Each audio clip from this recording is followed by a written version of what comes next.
Hi friends, this is Radhika. ఈరోజైతే నేను hotel style puri and Bombay chutney ఎలా చేయాలో చూపిస్తాను. ఫస్ట్ బొంబాయి చట్నీకి పొటాటోస్ని బాయిల్ చేసుకోవాలి. నెక్స్ట్ అయితే పొటాటోస్ బాయిల్ పెట్టేసి నెక్స్ట్ ఆనియన్స్ మిర్చి అయితే కట్ చేసుకుంటున్నా. నెక్స్ట్ వచ్చేసి మా పొటాటోస్ అయితే బాయిల్ అయిపోయినాయి. అవి తీసి పీల్ తీసేసి దాన్ని స్మాష్ చేసుకోవాలి. యాక్చువల్లీ అలా పీల్ తీసుకొని స్మాష్ చేయడం, పీల్ తీసి అవి లేట్ అవుతుంది అని నేను ఇలా ఇంకొక మెథడ్ ఇలా అయితే చూపిస్తున్నాను. ఇది పూరీలకి బొంబాయి చట్నీ అనేది పూరీలకి బాగా టేస్ట్ అనేది బాగుంటుంది. హోటల్స్లో ఎక్కువ యూజ్ చేస్తుంటారు.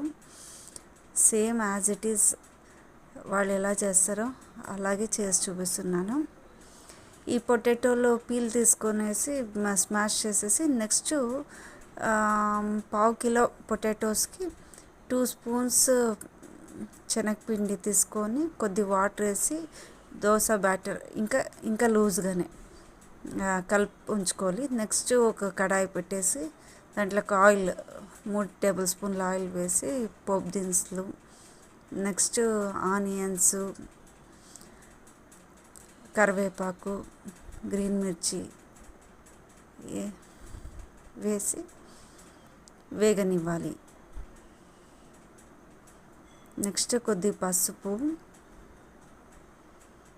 ఉప్పు వేసుకొని కలబెట్టేసి మనం ముందు ఏదైతే పేస్ట్ చేసుకున్నాం కదా శనగపిండి పేస్టు, అది ఆ పేస్టు వేయాలి. వేసే ముందు ఫ్లేమ్ అనేది సిమ్లో పెట్టి వేయాలి, లేకపోతే మాడిపోతుంది. అది ఈ పేస్ట్ వేసినాక ఒక 3-4 మినిట్స్ సిమ్లో పెట్టి వేయించాలి, ఎందుకంటే పచ్చివాసన అంతా వెళ్ళిపోవాలి. తర్వాత మనం స్మాష్ చేసి పెట్టుకుంటే పొటాటోస్ని దీంట్లోకి వేసి ఒక కలిపి 2 మినిట్స్ అలా ఉంచేసి నెక్స్ట్ మనకు ఒక గ్లాస్ నిండికి ఒక 250 ml అంత గ్లాసు వాటర్ పడుతుంది, అంతే వేయాలి. నెక్స్ట్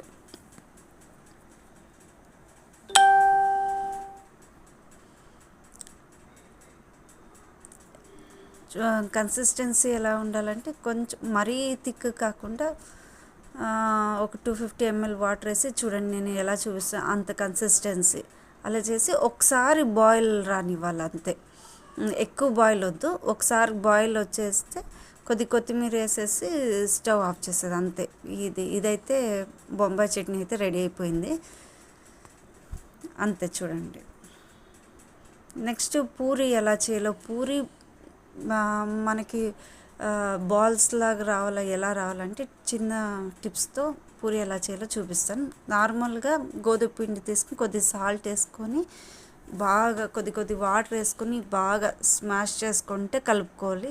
మనం చపాతీ కలుపుకుంటాం కదా, దానికైనా కొంచెం గట్టిగానే కలుపుకోవాలి. మరి చపాతీ పిండిలాగా కలుపుకుంటే ఆయిల్ ఎక్కువ పీలుస్తుంది. కొంచెం పూరి పిండి కొద్ది గట్టిగా ఉంటేనే బాగుంటుంది. అలా కలిపేసుకొని ఉండలు చేసుకొని ఇలా పూరీలాగా ప్రెస్ చేసుకునేది. నెక్స్ట్ ఆయిల్ అనేది బాగా వేడి కావాలి పూరీలకి. మెయిన్ టిప్ అంటే ఆయిల్ బాగా వేడయ్యాకే మనం పూరీలు దాంట్లోకి వేయాలి, అప్పుడే పూరీలు పొంగుతాయి, లేదంటే పొంగవు పూరీలు. అలా తర్వాత మధ్యలో మనము అలా వేసి వదిలేయకుండా మధ్యలో అలా నేను చూపించినట్లు కలుపుతూ ఉండి తిప్పేస్తే ఇలా బాల్ షేప్ లాగా వస్తాయి.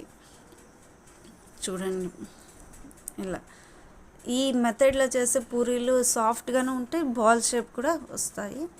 అంతే, ఎంతో సింపుల్ అయిన పూరి బాంబే చట్నీ రెడీ.